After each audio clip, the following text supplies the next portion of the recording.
আসসালামু আলাইকুম রহমতুল্লাহি অবরকাতুহু। সম্মানিত দর্শক, বাংলাদেশের রাজনীতিতে এখন অন্তহীন সমস্যা।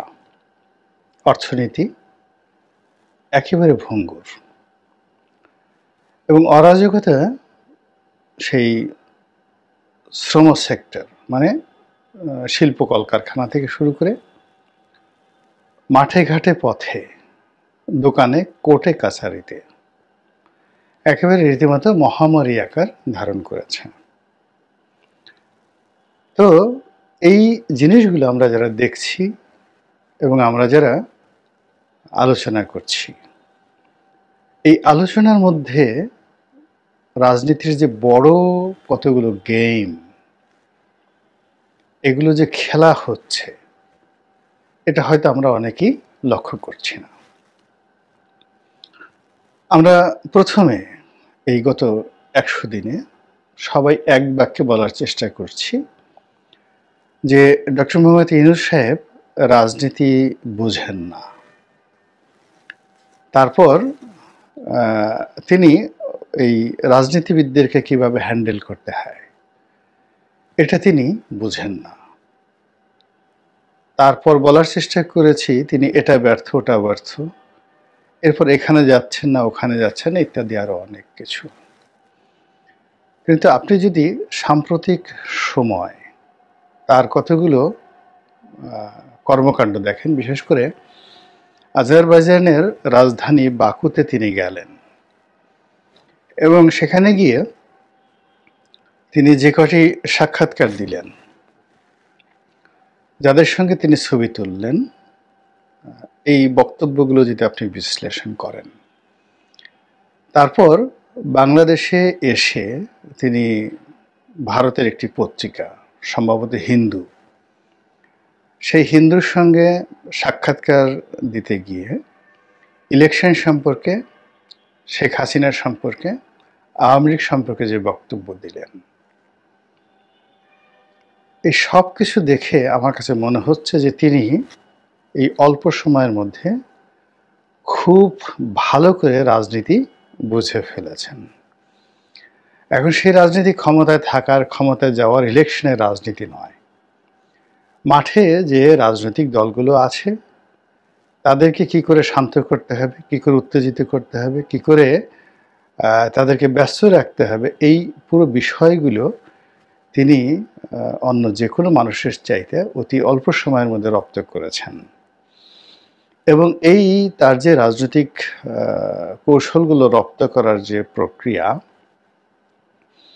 এই প্রক্রিয়াকে যদি আপনাকে মোকাবেলা করতে হয় তাহলে আপনাকেও এর সাথে আরো বেশি কৌশলী হতে হবে, যেটা এই সমপর্যায়ে এই মুহূর্তে নেই। এখন এদেশের রাজনীতির বাস্তবতাটা চিন্তা করেন। রাজনীতির বাস্তবতাটা হলো যে আওয়ামী লীগের রাজনীতি যদি ধরেন, এখানে কোনো নীতি ছিল না, আদর্শ ছিল না।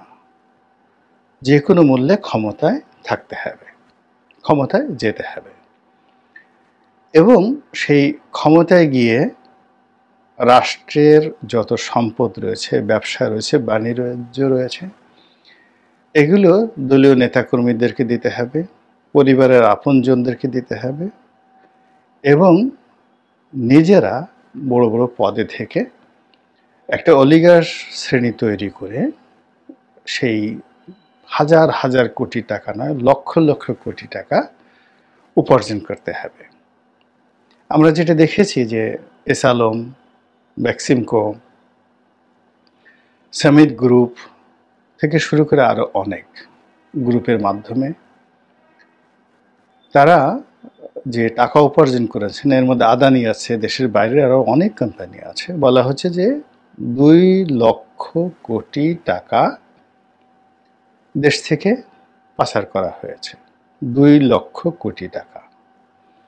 খেলাফি ঋণ 6 লক্ষ কোটি টাকার উপরে চলে গেছে।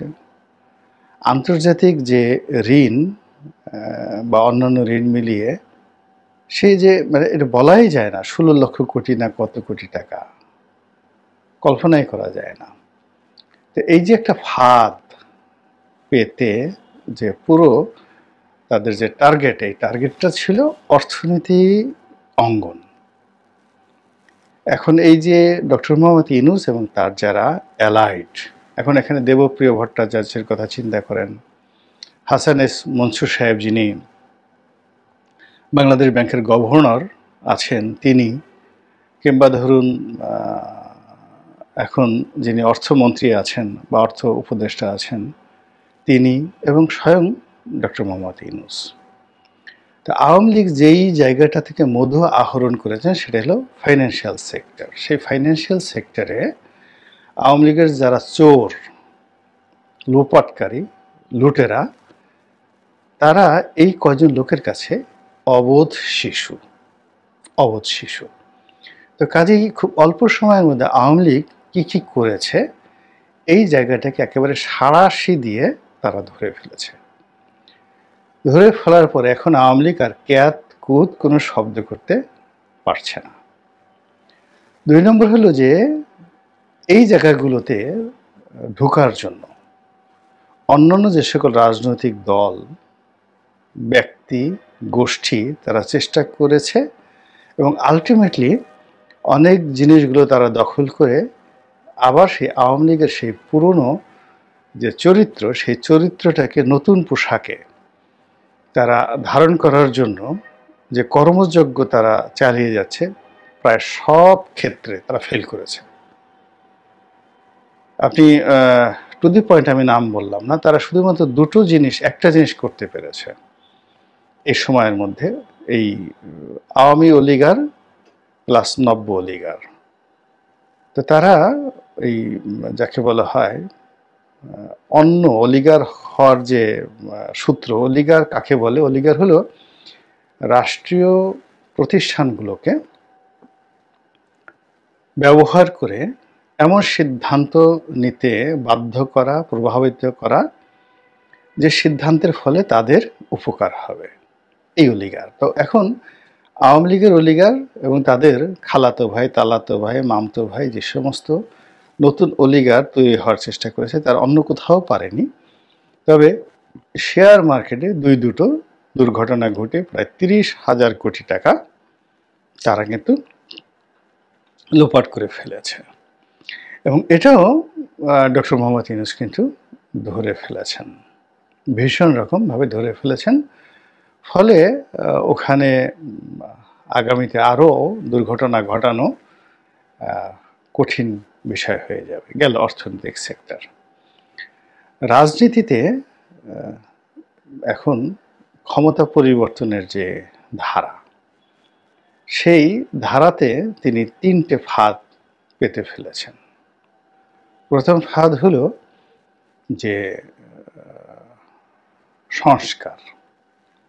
তিনি যে কোনো মূল্যে সংস্কারটাকে বিস্তৃত করে ফেলেছেন। অনেক জায়গাতে তিনি সংস্কার করতে চাচ্ছেন এবং বিস্তৃত করে ফেলছেন, এবং এটা একটা পপুলার ইস্যু। যে বিষয়গুলো তিনি করছেন এটা পপুলার ইস্যু। আর যারা এটাকে সমালোচনা করছেন তারা সরাসরি পার্টি, মানে যারা এর দ্বারা ক্ষতিগ্রস্ত আছেন। যেমন ইংলিশে যদি দেরি হয় তাহলে রাজনৈতিক দলগুলো লাভবান হবে কেউ, আর যদি দেরি হয় কেউ ক্ষতিগ্রস্ত হবে। কিন্তু সংস্কার বলতে যেই জিনিসগুলো তিনি করতে চাচ্ছেন বা বলতে চাচ্ছেন, এটা বিশেষ করে তরুণ সম্প্রদায় থেকে শুরু করে মাস পিপলদের মধ্যে কিন্তু এটা একটা গ্রহণযোগ্যতা আছে এবং এটার একটা যাকে বলা হয় কার্যকারিতা আছে। এবং তিনি এই কাজগুলো ধীরে ধীরে যাকে বলা হয় ম্যাটিকুলাসলি অঙ্ক কষে তিনি যদি করেন তাহলে তার সরকারের জনপ্রিয়তা, যেমন আইসিটি অ্যাক্ট মানে ডিজিটাল নিরাপত্তা আইন যেটি, এটা তিনি বাদ দিয়ে দেবেন। বাদ দেওয়ার পর এখানে অনেকগুলো মামলা অটোমেটিকভাবে বাদ হয়ে যাবে, এবং এটার ফলে দেখা যাচ্ছে যে 3 থেকে 4 মাস পুরো অঙ্গন ডক্টর মোহাম্মদ ইউনূসের সে প্রশংসা করবে। তাই তিনি কিন্তু রাজনৈতিক অন্য মামলাগুলোকে বাদ দেননি। মিডিয়া রিলেটেড মানে গণমাধ্যম রিলেটেড যে আইন আইসিটি অ্যাক্ট, এইটা বাদ দেওয়ার জন্য সব কিছু চূড়ান্ত করা হয়েছে, এবং এটা বাদ দিলে যত মামলা চলমান আছে, শাস্তি আছে, সবগুলো রহিত হয়ে যাবে। ফলে কি হচ্ছে, স্থানীয় গণমাধ্যম এবং আন্তর্জাতিক গণমাধ্যমে ওনার এই কর্মটাকে যেভাবে হাইলাইট করা হবে সেই হাইলাইটের কাছে এখন যারা নির্বাচন তড়িঘড়ি করে চাচ্ছেন তাদের আওয়াজটা হারিয়ে যাবে, এবং যারা ইতিমধ্যে অলিগার তৈরি করার জন্য বিভিন্ন জায়গাতে তদবির করে মোটামুটি একটা অবস্থা তৈরি করে ফেলেছেন, তারা একটা বিপদ এবং বিপত্তির মধ্যে পড়বেন। এই গেল এক। ২ নম্বর হলো যে নির্বাচন কবে হবে, কি হবে, এই জায়গাটাতে তিনি কোনো কনফ্লিক্টে যাচ্ছেন না, কন্ট্রাডিকশনে যাচ্ছেন না, এবং তিনি যে কথা বলছেন সেই কথা আপনি না রাগ করতে পারবেন, না অভিমান করতে পারবেন, কিংবা না বিক্ষুব্ধ হতে পারবেন, আবার না আশাবাদী হতে পারবেন। তো এই যে তিনি যে কথাগুলো বলছেন দেশে এবং দেশের বাইরে, পুরো আপনার ডিকশনারি এবং আপনার হিসাবপত্র এলোমেলো করে দিচ্ছে।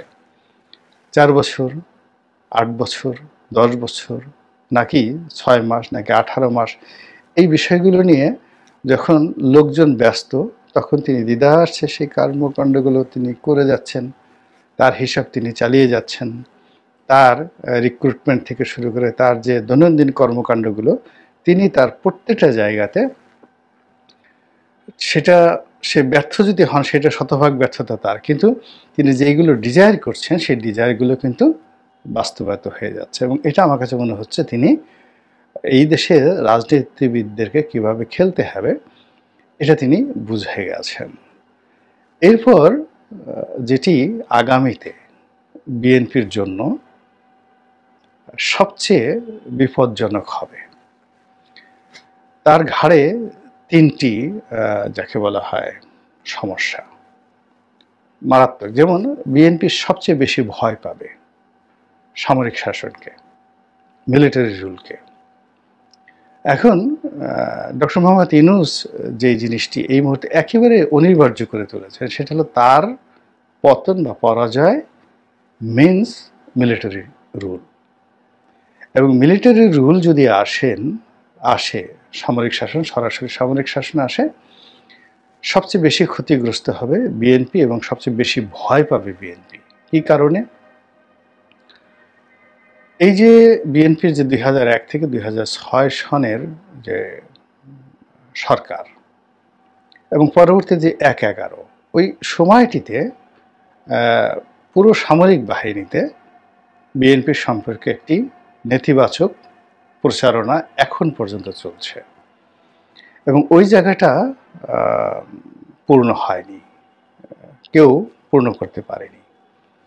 দ্বিতীয়ত হলো এখন এই মুহূর্তে সামরিক বাহিনীর মধ্যে খুবই একটা নেতিবাচক যাকে বলে ধারণা তৈরি হয়েছে যে বিএনপি যদি ক্ষমতায় আসে তাহলে কিছু কিছু সাবেক সামরিক কর্মকর্তা যাদের বিরুদ্ধে সুস্পষ্ট কতগুলো অভিযোগ আছে জঙ্গিবাদ সম্পর্কে, টেরোরিজম, জঙ্গিবাদ, তারপরে ফান্ডামেন্টালিজম থেকে শুরু করে আরও অনেক অনিয়ম, তো এরকম কিছু সাবেক সামরিক কর্মকর্তা যারা চাকরিচ্যুত হয়েছেন, অনেক আয়নাঘরে গিয়েছেন, তারা এবং তাদের সঙ্গে পুলিশের কিছু সাবেক কর্মকর্তা যারা আওয়ামী লীগের আমলে চাকরিচ্যুত হয়েছেন, তো এদের একটা প্যাক্ট তৈরি হয়ে গেছে।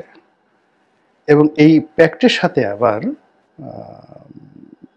দেশের এবং দেশের বাইরে সাংবাদিক, ইউটিউবার তাদের একটা সম্মিলন তৈরি হয়েছে, এবং এরা অনবরত সেনাবাহিনীর বিরুদ্ধে প্রচারণা করছে, সেনা প্রধানের বিরুদ্ধে প্রচারণা করছে, এবং এর ফলে পুরো দায়টা বিএনপির উপর গিয়ে পড়ছে।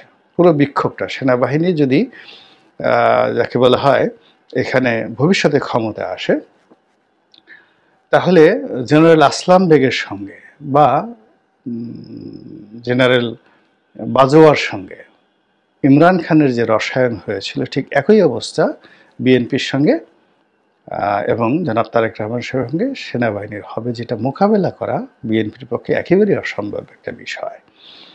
এবং সেটি পাকিস্তান ইমরান খান যেভাবে পারছেন, বিকজ ওখানে এখনও জুডিশিয়ারিটা আছে, এবং বাংলাদেশে যদি এরকম একটা ট্র্যাপের মধ্যে এসে বিএনপি পড়ে যায়, মানে আওয়ামী লীগের সাথে বিএনপির বিপর্যয় আরও বহুগুণ বেড়ে যাবে। তো এই যে ভয়ঙ্কর একটা অবস্থা, এই অবস্থাটা ডক্টর মোহাম্মদ ইউনূস এবং তার যারা সহযোগীকারী তারা কিন্তু আলটিমেটলি তৈরি করে ফেলেছেন, আতঙ্ক তৈরি করে ফেলেছেন বিএনপির মধ্যে, যে ইফ উই ফেল দেন তোমাদের জন্য সামরিক শাসন অনিবার্য। এবং যদি সামরিক শাসন আসে একদম 100% সেটা নির্বাচন হোক যা হোক, এই নির্বাচনটা হবে 1991-এর মতো এবং 2008 সনের মতো, মানে যেখানে সামরিক বাহিনী পিছন থেকে নিয়ন্ত্রণ করে তারা সিদ্ধান্ত নিয়েছিল। 91 সনে তারা সিদ্ধান্ত নিয়েছিল যে তারা বিএনপিকে আনবে এবং সেই অনুযায়ী কিন্তু 91 সালে নির্বাচন হয়েছে। আবার 11-র পরে তারা সিদ্ধান্ত নিয়েছিল আওয়ামী লীগকে ক্ষমতায় আনবে এবং ঠিক সেইভাবে কিন্তু হয়েছিল। তো বাংলাদেশে এই যে যাবৎকালে যে কটা নির্বাচন হয়েছে সেই নির্বাচনের মধ্যে মূলত 1996 সনের যে নির্বাচনটা সার্বিক অর্থে আপনি বলতে পারেন যে এটা একটা সত্যিকার অর্থে ইনক্লুসিভ নির্বাচন হয়েছিল। কিন্তু বাকি নির্বাচনে সেটা সূক্ষ্ম কারচুপি বলেন কিংবা সাজানো নির্বাচন বলেন, আলটিমেটলি তত্ত্বাবধায়কের অধীনে ওইভাবেই প্ল্যান করে সেই নির্বাচনগুলো হয়েছে। এটাই বাস্তবতা। যেমন আমি 2008 নির্বাচনের সংসদ সদস্য হয়েছি, আমি দৃশ্যত দেখেছি যে প্রতিযোগিতা হয়েছে, তুমুল প্রতিযোগিতা হয়েছে, কিন্তু পেছনে যেটা খেলাধুলা ছিল এটা আমি পরে বুঝতে পেরেছি এবং এখন একেবারে এটা প্রমাণিত। এইরকম যদি একটা সামরিক শাসনের পরে একটা সিদ্ধান্ত আসে এবং সেই ক্ষেত্রে নতুন কোনো রাজনৈতিক দল, জামাত অথবা আওয়ামী লীগ যে কোনো ফর্মে আসবে, বিএনপির ভাগ্যে শিকেটাও জুটবে না। এই থ্রেটটা বিএনপির কাছে কিন্তু ডক্টর মোহাম্মদ ইউনূস খুব কৌশলে পৌঁছাই দিতে পেরেছেন এবং দেখবেন বিএনপির সবগুলোর মেজাজ গরম হয়ে গেছে, এখন সবগুলোর মন খারাপ হয়ে গেছে এবং তাদের যে কথাবার্তার মধ্যে কোনো ধারাবাহিকতা কারোর মধ্যে নেই, সাস্টেনেবল। 24 আওয়ার্সের মধ্যে জনাব তারেক রহমান সাহেব থেকে শুরু করে মির্জা ফখরুল সাহেব থেকে শুরু করে সিনিয়র নেতৃবৃন্দ উইদিন 24 আওয়ার্সের মধ্যে তারা তাদের সিদ্ধান্ত, মত, পথ পরিবর্তন করতে বাধ্য হচ্ছেন। তারা একবার চীনপন্থী হওয়ার চেষ্টা করছেন, চীনে একটা গ্রুপ যাচ্ছে, আবার ভারতে একটা গ্রুপ যাচ্ছে, আবার সেই ভারতে সেই যাকে বলা হয় অমিত শাহের সামনে বিএনপি নেতারা কিভাবে কাছুমাছু করে দাঁড়িয়ে আছে এই ছবি আবার সোশ্যাল মাধ্যমে প্রচারিত হয়ে যাচ্ছে। আপনি বুঝতে পারছেন যে জিনিসগুলো কিভাবে হচ্ছে। যা হোক, এখন এই যে উনি এই রাজনীতির যে চাল, এই চাল রাজনীতির যে হাল, এই জিনিসগুলো বুঝে গেছেন। এখন রাজনীতি একটা চলমান প্রক্রিয়া, এটা যে রসায়ন আমরা বলতে পারি না, মানে কেউ বলতে পারে না, নো ওয়ান ক্যান। এটা ইটস নট এ ম্যাথমেটিক্স, এটা একটা রসায়ন। আপনি যেমন দেখা গেল যে হাইড্রোজেন, তারপর শেষে অক্সিজেন, তার সঙ্গে কিছু ক্লোরিন, তো এই জিনিসগুলো একত্রে দিলেন, দেওয়ার পর যে কী ঘটবে ইউ ডোন্ট নো। মানে হাইড্রোজেন এবং অক্সিজেন একত্রে করলে কি হয় এটা আমরা জানি এবং এটার পরিমাণ জানি, কিন্তু মধ্যে আপনি ক্লোরিন দিয়ে দিলেন, সেটা যে কি হবে এরকম আপনি হঠাৎ করে বলতে পারবেন না। তো এরকম রাজনীতিতেও অনেক খেলাধুলা আছে যেটার ফলাফল বেশি খেলতে গেলে সমস্যা হয়ে যায়। তো শেখ হাসিনা এরকম অতিরিক্ত খেলতে গিয়ে তিনি নিজে অপদস্থ হয়েছেন, অসম্মানিত হয়েছেন, লাঞ্ছিত হয়েছেন, তার দলও বিপদে পড়েছে। আবার এখন ডক্টর মোহাম্মদ ইউনূস সাহেব যে রাজনীতি বুঝে গিয়েছেন এবং এই বুঝতে গিয়ে তিনি যে কৌশল অবলম্বন করছেন, এই কৌশলে কার কতটুকু আসলে শেষ পর্যন্ত লাভ হবে এটা সময় না আসা পর্যন্ত বলা যাচ্ছে না।